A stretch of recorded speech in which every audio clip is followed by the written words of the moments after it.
You know, because think about it. The people with the vast majority of people with the most followers are clowns. You know, clowns or porn. I mean, just to be real. And porn goes from real porn all the way to Kardashian porn. Oh, I'm sorry, I slipped. Well, they call that a sex tape now, right? It's porn. Anyway, so you see what I'm saying? So it's just clowns on there. Oh, they have 5 million followers because they're silly. Well, there's so much of that of just doing something for the sake of doing something, and there's nothing concrete to it. So now athletes think that 1 million followers replaces excellent performance. But you're sort of like the daddy to this team of 95 Granddaddy. athletes. And granddaddy.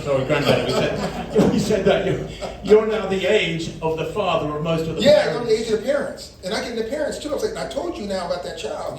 But what's great, what comes with that age is the responsibility and the position you're in to pass that wisdom on. And that must give you a lot of satisfaction. Yeah, it is, because, you know, the thing is that my parents were coaches and teachers. That's what they did. They taught me to coach.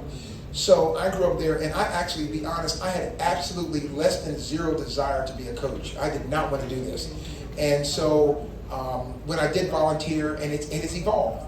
But what I tell the kids is that it evolved for 2 reasons. Number one, I was able to do that. I said at 52, I said, okay, I'll volunteer, coach. You know what? Because I had time, and I could afford it.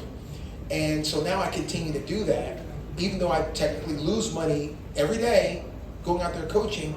But I'm in a space where when I was their age, I worked hard, I traveled the world, I saved my money, and I made sure that when I left something or someone or anything, that they'd invite me back.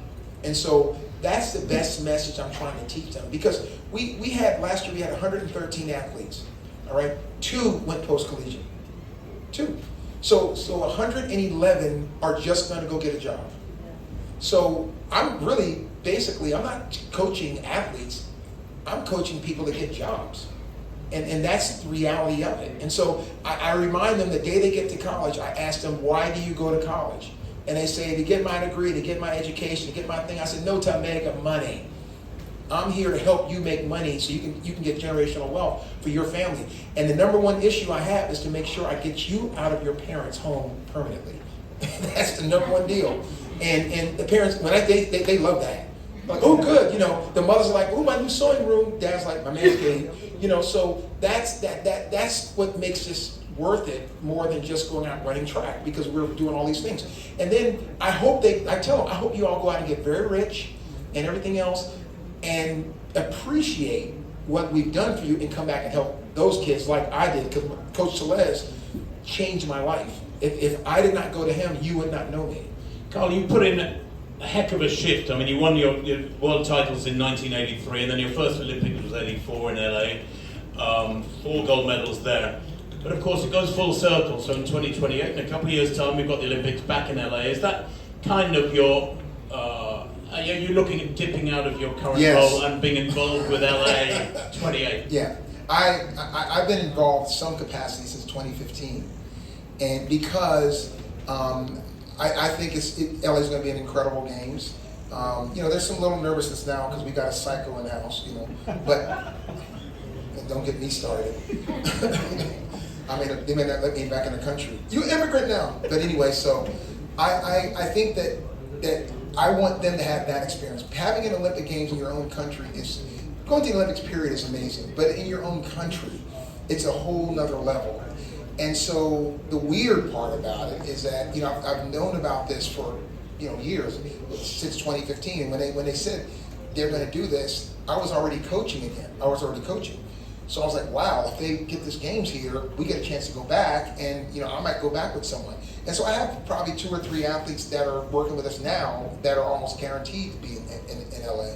So I think it's incredible. I think it'll be great for the city, great for the country. People, you know, everyone loves the Olympics. Carl, you live in Houston, Texas, but actually... Just Houston, we don't claim Texas. Okay. Not yet. At all. But LA being in California was something like the world's 6th biggest economy, some ridiculous statistic. It's 4th now. 4th, is it? Yeah. Coming up in the world. But along with being a massive economy is a whole bunch of issues around sustainability and everything, you know, and this event has huge challenges around sustainability, which it is tackling head on, you know, it's telling people to bring their own water bottles, it's telling them to take local public transport, which is free, that's been put in place for people. But is that something that you focus upon at home as well? Are you a wide intellect of things outside of track and field and your coaching? Do you care about the planet and sustainability and wildlife and all that sort of stuff? Absolutely. I think it's so amazing. I mean, I came to India for the first time in 1989. 89. And I remember I was here in the 90s, and this is serious now. And I was I here? I think it was in Mumbai. And we were going to a hotel. It was like a Ritz-Carlton, fabulous hotel. And I remember there were homeless people around there. And I was just so sad. And so I said to the guy taking me there, I said, how do you just step over people like this every day? And he goes, well, we just do. And it just hit me. It's like, how can we just do that? And it's not just there, it's everywhere in the world. And so we have, we understand that we're destroying in a lot of ways our environment. But what gets me is that we have to change the culture and idea of it's not just about me.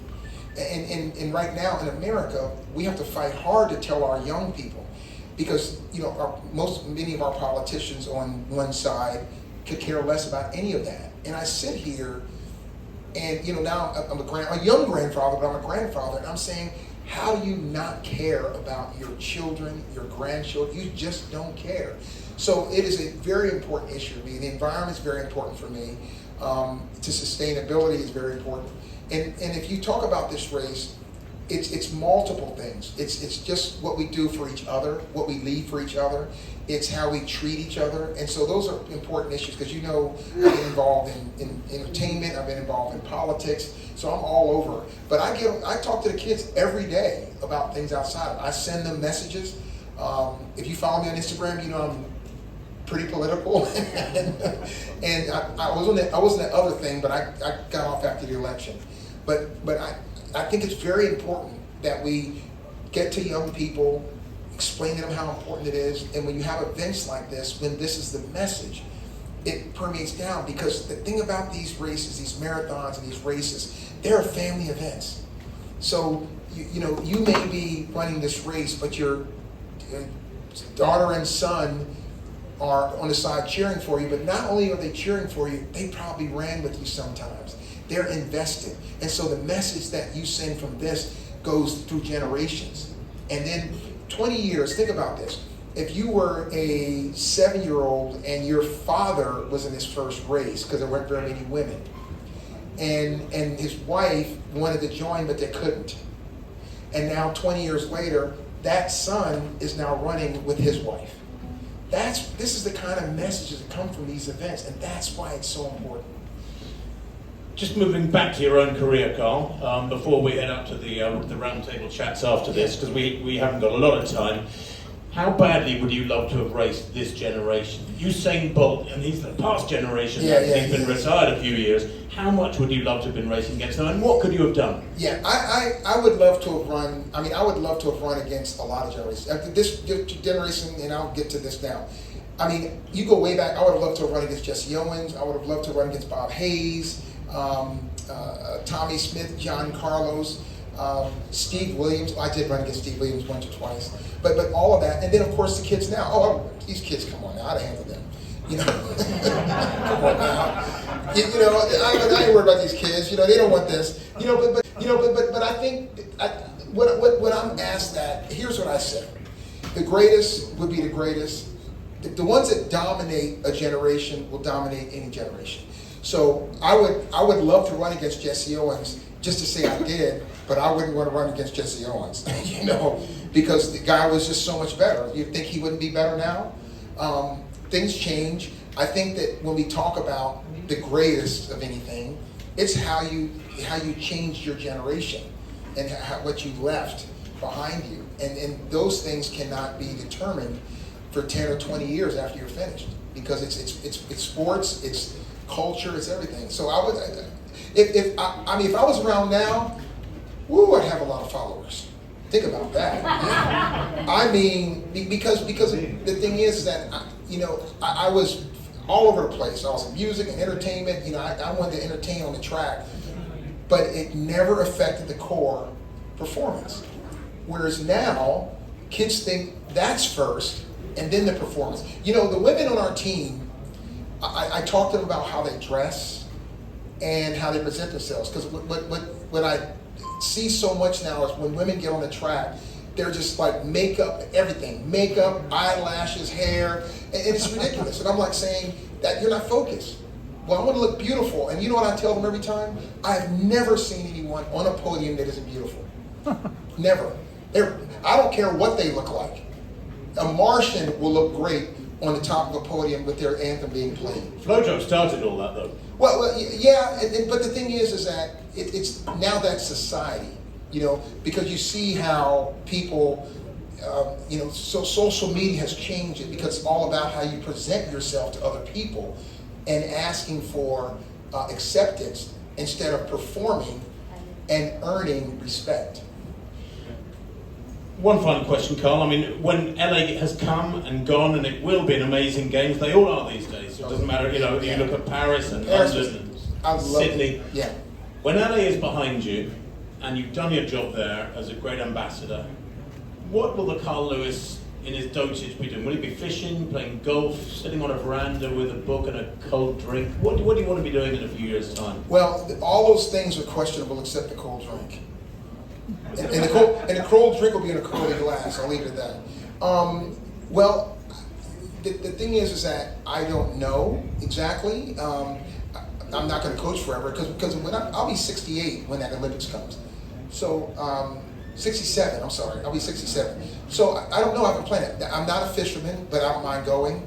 Definitely not a golfer. It's too slow. I don't like golf.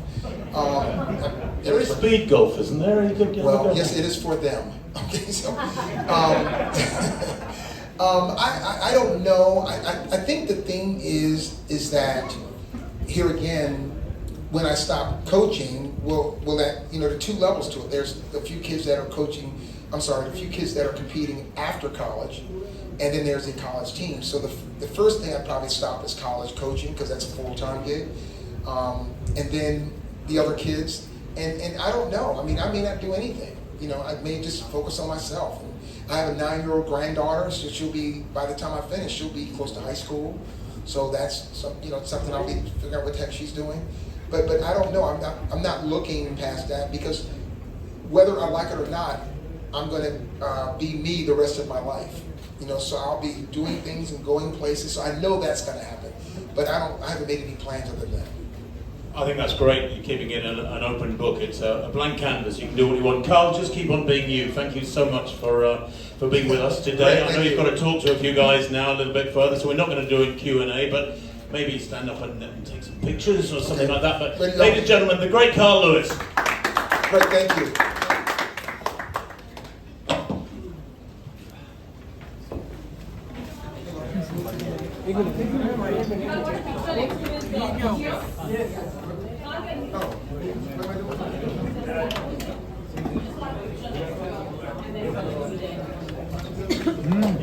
Late आ रहे हो खत्म हो गया नाम का लुट गया वेरी